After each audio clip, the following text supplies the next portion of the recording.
In our day-to-day life, everyone wants to be secure. Everyone wants to feel secure. And by saying secure, it's to be free from any potential threats.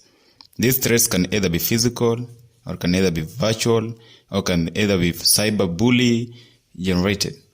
So I'm Trainer Lex, and in this unit, I'll be taking you through how to install security systems. These systems are there to ensure that you are free from any potential threats, be it physical or be it online. Welcome. Let's get started. So in this unit, install a security system. I'll be taking you through 6 learning outcomes. If you're pursuing level 6 or if pursuing level 5, you'll only need to take from the second learning outcome to the 6th, which now makes you 5 learning outcome. This is being designing of security systems, marking out of security zones, laying of system cables, mounting of accessories, and terminating system cables, as well as testing of a fully installed system. So let's start with understanding what a security system is. So a security system, as the name system suggests, is the collection of devices and methods that protect people and properties from threats. So we might have different devices, each device working independently to give a specific function, but together serving a purpose, which is to protect a premise, to protect a business, to protect an individual from any potential threat. We'll be naming these kinds soon. So let's get to see what are various functions of security system. The main 3 functions, one is to detect threat. We have a system that only detects threats.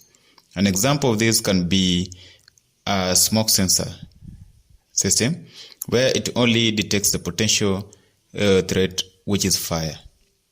But what if we had a system that responds to that fire? Let's say like automatic sprinklers.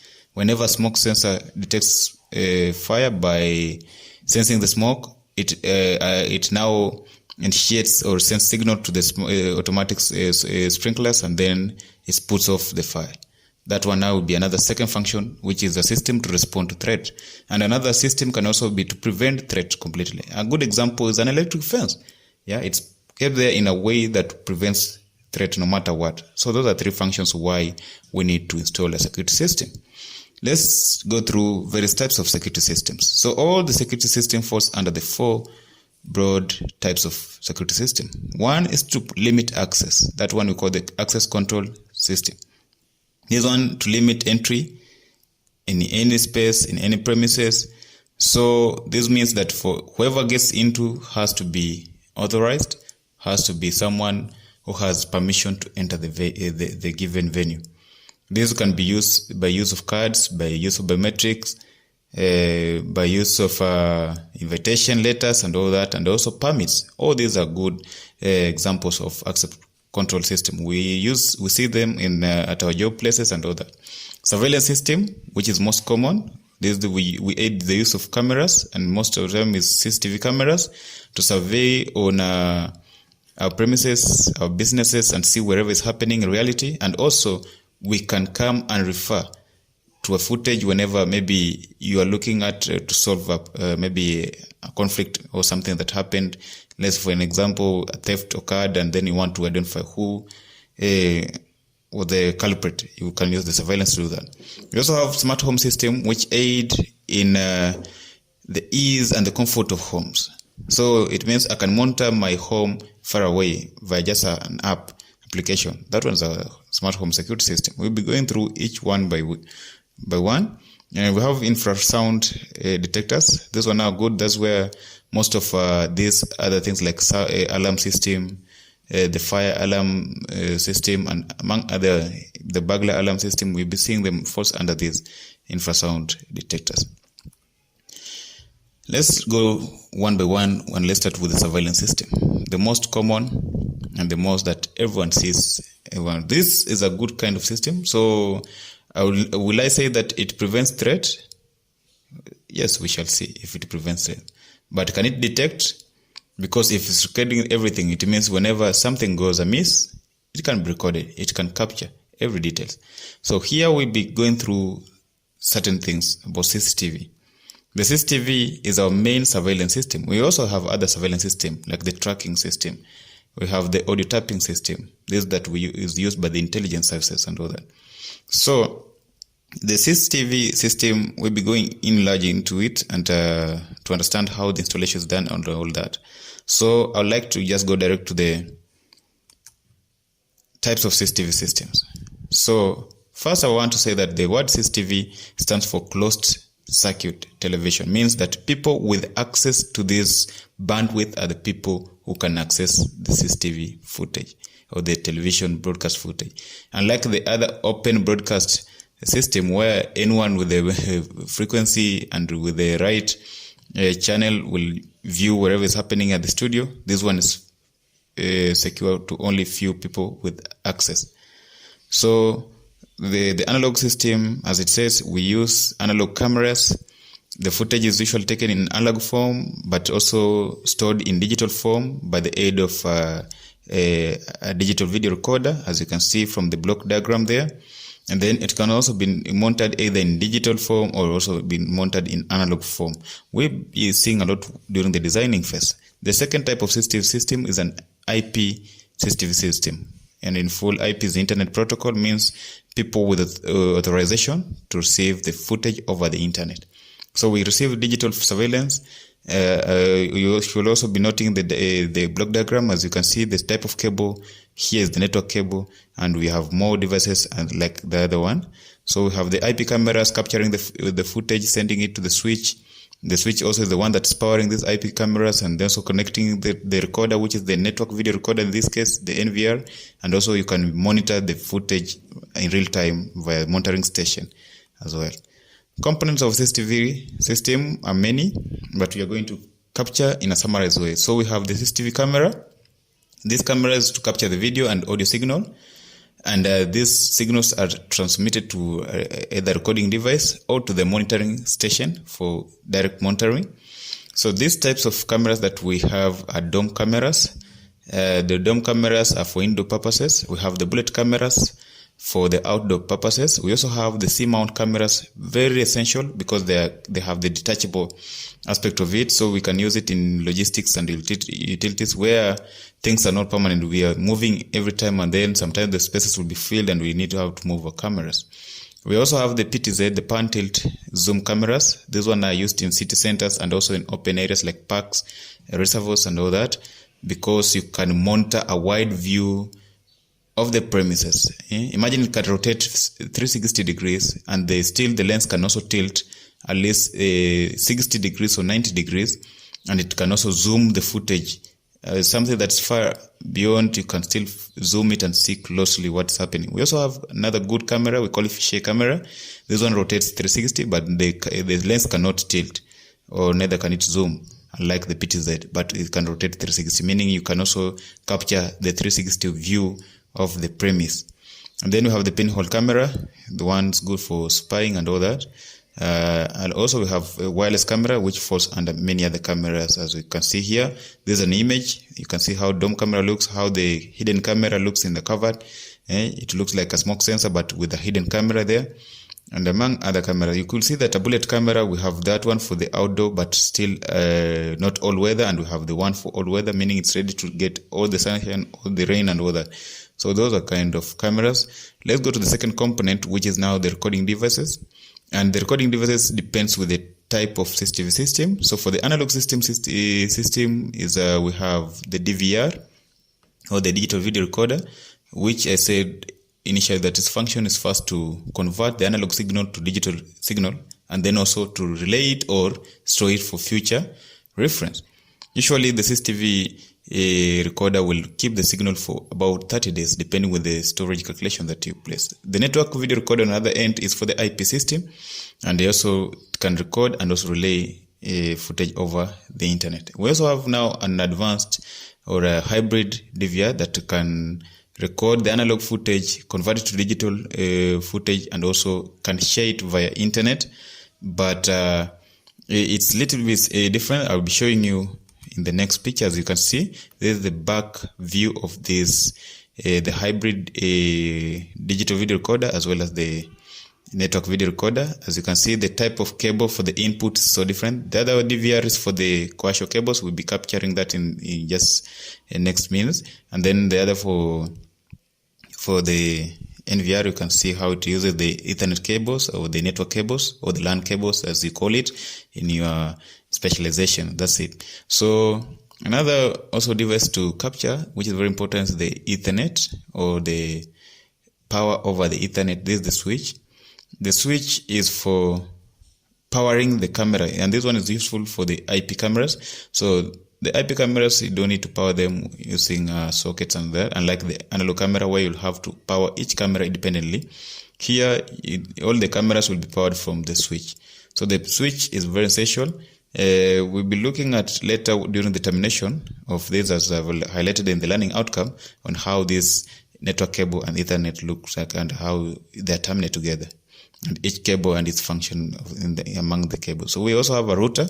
A router is now very essential, meaning it can give a wider connection.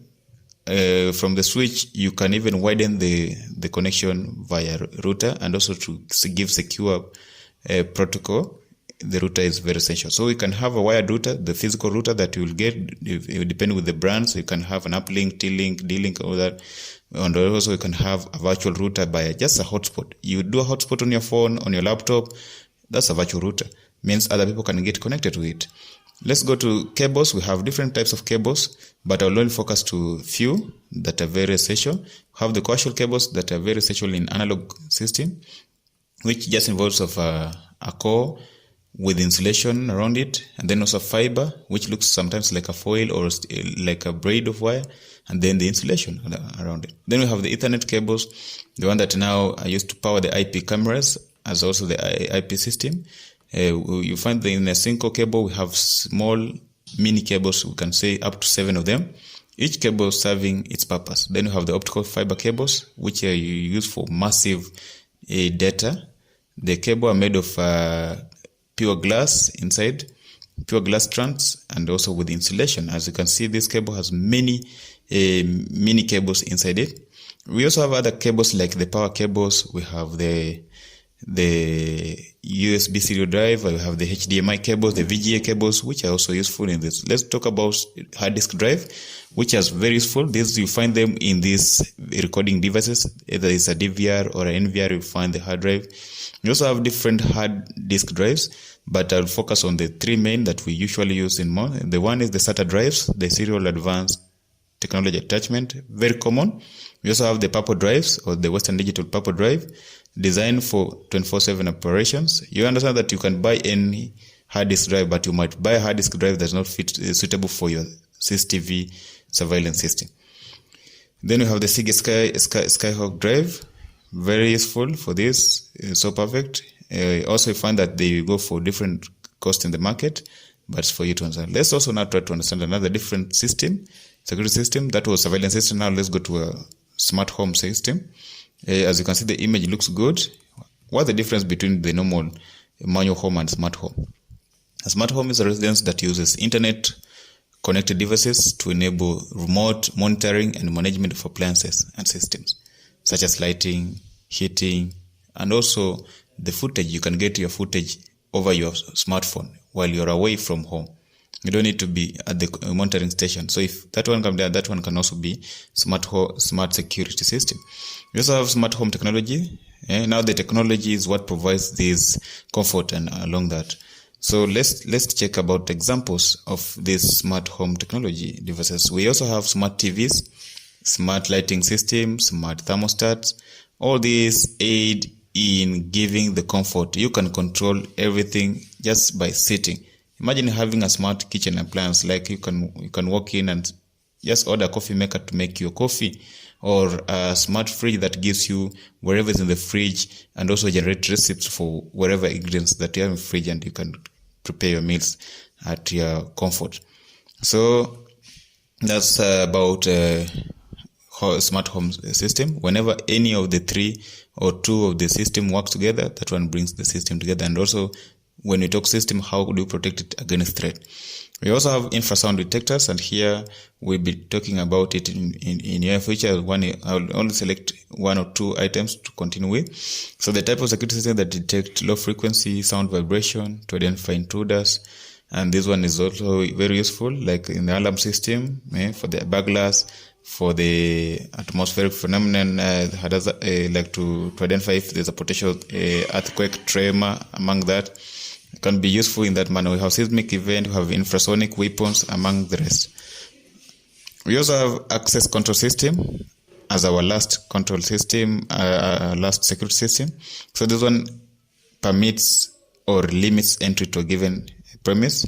Remember, we said we have systems designed for given functions. So this one may either or prevent a threat. So assuming someone who is trying to enter is not a resident, you will not get inside. So for example, you can look at the image down there. You see people with card scan and all that. So how does it operate? The access control system operate in the following principles. So there's the principle of identification.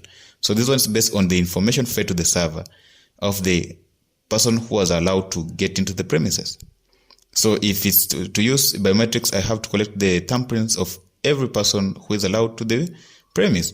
Then whenever they come back at the scanner, the information will be relayed. So what will be happening is that the thumbprint will be identified against what was in the server, and authentication will happen if the person is the right person, and then the server will give a signal to say yes, is the right person to enter, or no, is the wrong person not to enter, and then the hardware lock will just open or lock the person out of the premise. See, simple as that. So what are the types of access control models? Very important. We have 4 access control models, but as we go through it, you'll be understanding it as time goes. It's just a matter of having rights to access and all that. Remember I said access can be to a premise, can be to a device. Like let's say right now your phone has a password. That one already has, you have placed an access control method for your phone. Unless I have a password, I cannot access your phone. That's how it is. So the mandatory access control works in this manner. It only gives the owner custodian of the management. Let's say like the license. You're buying a phone, but the license, you only have the phone, but you don't have the rights over the license. You only just sign to use the phone, and you cannot rewrite it or do anything. So all those are, can say, access to wherever it is. You can also have an MIA system where you only have access to given part, but you're not the owner of the system. But the owner system can rewrite wherever authorities or the access level that you have for the system. You also have the role-based, where the role is assigned to a person. So if, let's say for a system, you're a manager, you just be assigned as the operation manager. John is the operation manager in the industry. We have a system which has the role of operation manager. So I assign the John to that, meaning John can access all things that can be accessed by an operation manager. That's simple. We have discretionary access control, and we also have a rule-based access control. You'll understand them as time goes by with the research. Now, what are the components of access control systems? We have the access software, the one that now aids in integrating both the hardware part of it together. We have the electric lock hardware, we have the keypad if you have to enter password, we have the scanners, we have the integration with us. So the one that aids in the integration is the software. And we also have the control panels that give the control topologies and all that. So let's take time to understand the image. As you can see here, this one can be an image maybe at your office where you're supposed to give a thumb. Then the thumb will send the information for authentication to the server if the thumb exists in the server. Then it will give a signal to unlock the door. From now, the electric hardware will unlock the door for you, and then the moment you enter, it also indicates there that you have green light. You can enter. So you can see this. So many topologies or protocols involved. So there's someone at the server or the system itself can control. Let's go to another security system that's also important, but now this one is just there to back out the 4. So this one's to prevent entrance. You can see this is an electric fence. It's good to understand electric fence in manner. So we have two types of electric fence, the ground fence as well as the wall top fence. The most common is the wall top fence, but the ground fence, you see them in the parks, in the reservoir. So that's why, but the most common is the ground, or the wall top fence. So what are the components of this? A fence will always have a pole. The pole is direction. So whether it's on the wall top or whether it's from the ground, you'll see the poles. There are three types of poles that can be used. These are round poles, flat bar poles, and also the square tube poles. So the most stronger one is the square tube, as well as the round pole. It depends with whether it's wooden or metallic. You have to. And then we also have bobbins. Bobbins, these are insulators that now hold the electric wire or the electric conductor in place. Remember, we call them conductor because they are not insulated. They're supposed to give you shock whenever you try to go through the fence without the permission. So the bobbins are these insulators, making sure that the wires do not come in contact with the poles. And then we have the stays that are used to reinforce poles, either at the corners or maybe at the point of entrance. So the stays are there for reinforcement. And then we have the tensioners that are used to keep the wire in place. We also have strainers that can be used to tighten the wire whenever they are starting to sag. Or that we have the lightning diverter to protect the fence from lightning, and also have earth rod as a part of earthing of the fence. As time goes by, we'll be understanding when we'll be designing that an electric fence only has the live and the earth terminal. There's no neutral in this, so that's why you see earthing and earthing and earthing. And here's the earthing loop. The earthing loop protects the earth conductor from the live conductor. And then we have the electric fence wire, as you can see there. We also have the energizer. The energizer, this one is one that feeds voltage to the fence. And you can see it having just the red and the black knob, one for the live and the other one's for earthing. And we also have other important fence accessories, as you can see, the ferrule, the clamps, the gate contacts, among the rest. Let's go to an alarm system. Also another system, I say this one falls under infrasound security system.